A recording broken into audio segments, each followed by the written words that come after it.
All right. Hello, everybody. How you doing? Welcome to the channel. You know the drill. Welcome to the Sports Talk Network, and welcome here to the Ramble, Steve.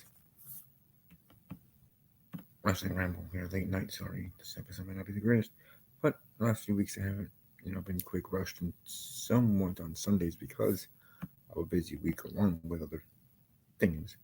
But here we have a late night episode, late night with Steve, and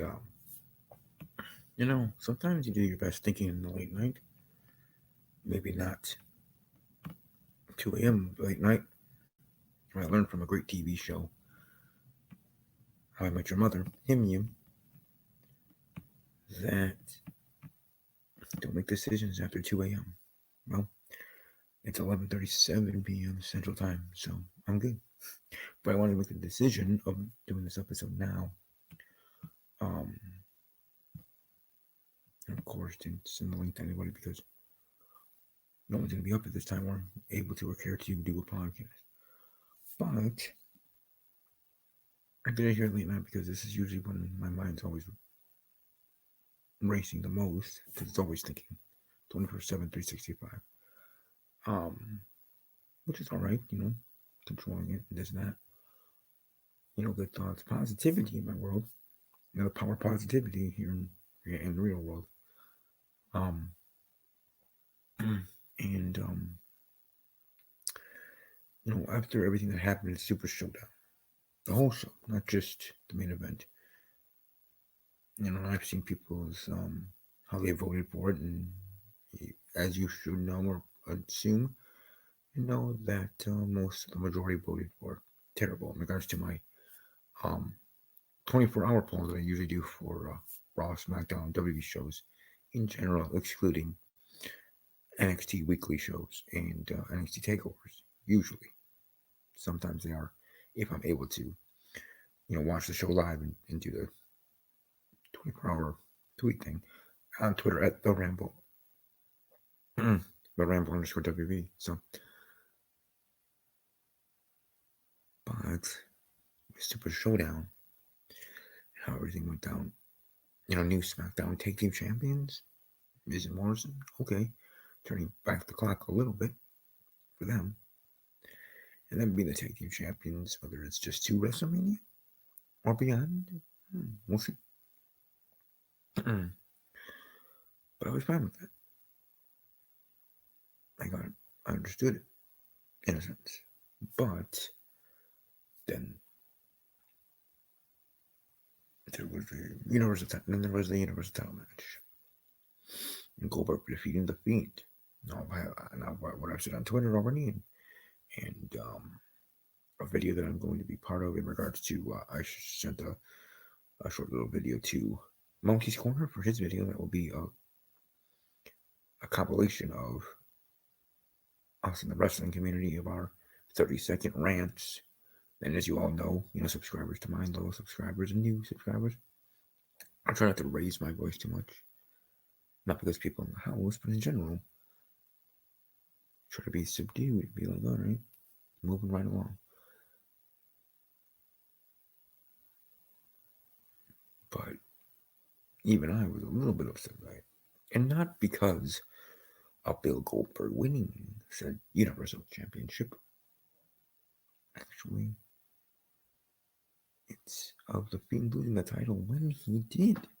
Super Showdown, a show that WWE usually doesn't like to reference back to in regards to their storylines and things, so that's why title changes usually don't happen, especially the first few shows. Um, in Saudi Arabia, maybe that changed. Maybe the Saudi government got in the ear of Vince McMahon and WWE and told them, "Hey, we're paying X amount of money here. We want this show to be respected in the sense of like a pay-per-view, like you do for your big shows. Um, get the bang for the buck." So we started to see title changes, taking titles of whatever happened at Super Showdown or um, Crown Jewel, those two events in Saudi Arabia 2 times a year for 10 years. Here in the second year into it. But with that all,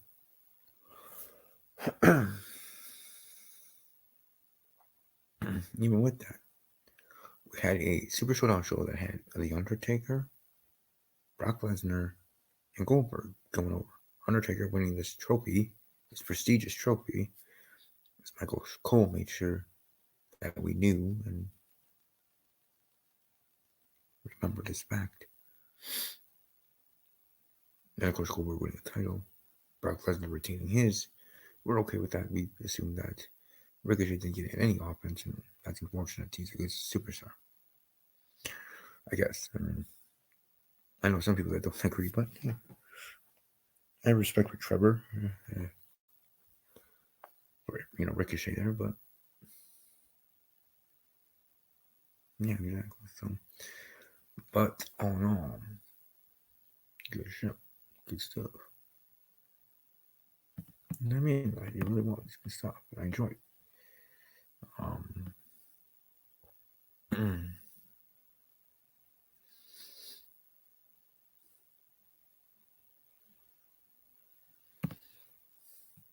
Okay, I got it. Never mind. Um, so yeah, with Goldberg winning, like I said, it's more of when he did than he did it all. And now we're gonna have Goldberg versus Roman Reigns at WrestleMania. That was set up on SmackDown the next night.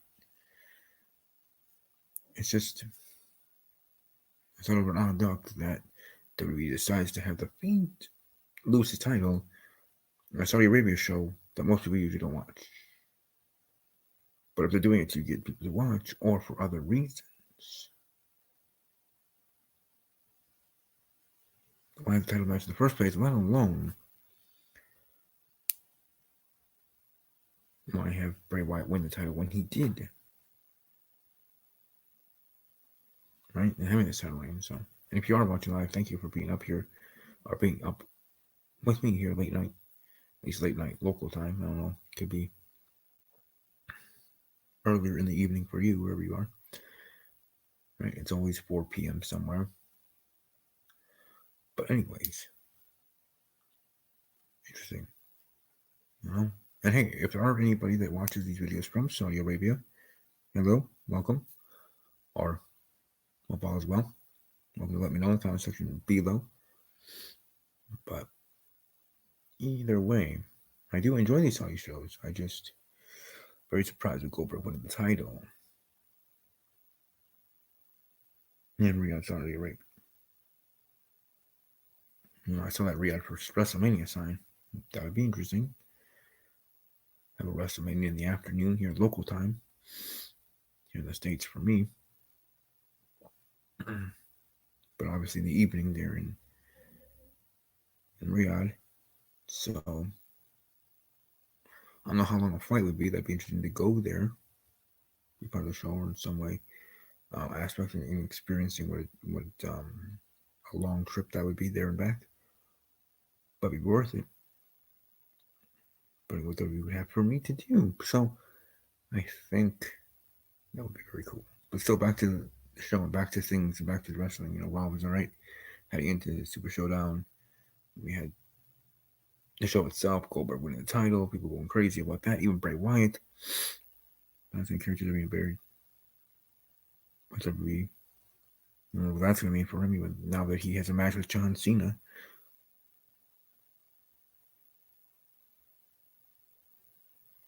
Set up for WrestleMania, so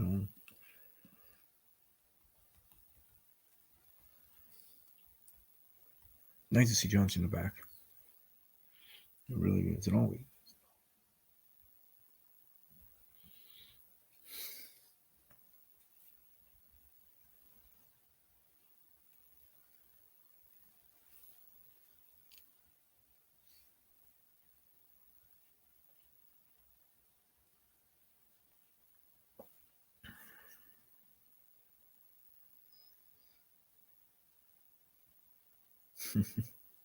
Sorry. But all in all, crazy week of wrestling, and the biggest thing in regard to Saudi Arabia. But you know what? In the end, their genius kind of worked. Because now we keep talking about Saudi Arabia show, even in a negative light. And with Goldberg winning the title and heading to WrestleMania, which I'm still hoping to be able to attend live if someone out there is able to help me. If you know a billionaire or millionaire or just yourself, in debt to you forever if you ever get me to the show. But with that, and with the perspective card for WrestleMania overall, and Roman Reigns is getting a title opportunity just because. Doesn't even have to go through the Elimination Chamber, as my friend Sean Hubbard said on his own podcast called The Wrestling Weekly. Check that out. So it's interesting to see how things go move forward. Indeed. But either way, was a good show for sure. I'm looking forward to seeing how everything is moving forward and goes, John Cena people in my for my I just see here, for my 24-hour poll for SmackDown, 47% said great, with a big win there, and it was a good show, great show, whatever. But how the landscape changed in the sense of just what happened at Saudi Arabia, or what WWE planned it to be changed, or whatever, whether it was a plan all along or not. But either way, it was an interesting Saudi Arabia show, Super Showdown, and looking like how things are going to be moving forward. It shall be interesting. Looking forward to the next week of WWE television and go from there. AEW had a pay-per-view tonight. Didn't really watch or care too much about it. I mean that in a respectful way. I've been busy. Sick dog and other things. Playing some games on Twitter and other social media aspects like Discord. And yes, I'm talking about the actual app Discord, not Discord from MLP FIM. But anyways, hope you all have a great rest of your week. You can follow me on Twitter at the Ramble _WB.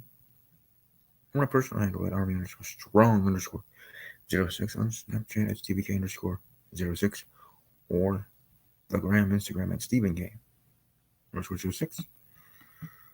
Enjoy your Sunday. Enjoy the back half with some later games of the XFL games at 3 p.m. and 6 p.m. Central kickoffs.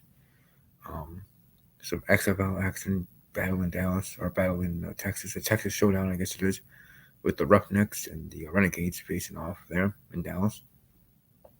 And then you have DC Defenders, my team that I'm going for. I'm wearing red here just in general, but they are my team I took from day one in the XFL, and hopefully the XFL can continue on. I have a second season expansion's already been talked about, so that's cool. I'll talk about that in a separate video, probably when the season ends, and talk about the season. And at that point, knowing that there will be a season 2 and going forward. I say season 2, and it's like a TV show, season 2, but of actual NFL or pro football, actual XFL. Enjoy football after the NFL is done with their season, and might as well start the week after the Super Bowl. But anyways, the DC Defenders face the Vipers, Tampa Bay Vipers. So you have the first game, the battle in Texas, in Dallas. That will be at 3 p.m. Central Time, kickoff, whatever time there below you locally. And that will be on FS1. And then at 6 p.m. Central, kickoff will be DC Defenders and the Tampa Bay Vipers, like Viper Randy Orton. But that game in Tampa Bay, the home of WrestleMania, will be on Sunday, tomorrow evening, I guess 6 p.m. Central start, like I said, on ESPN2. So there you go. Hashtag XFL, bring me to a game. I just promoted you.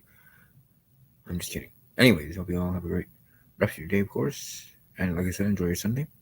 And I'll be back with my slew of videos that I always do for next week to include the next episode of the Ramble. But next week will be a prediction show. We'll be predicting WB Elimination Chamber. So there you go. And above all else, as always, take care.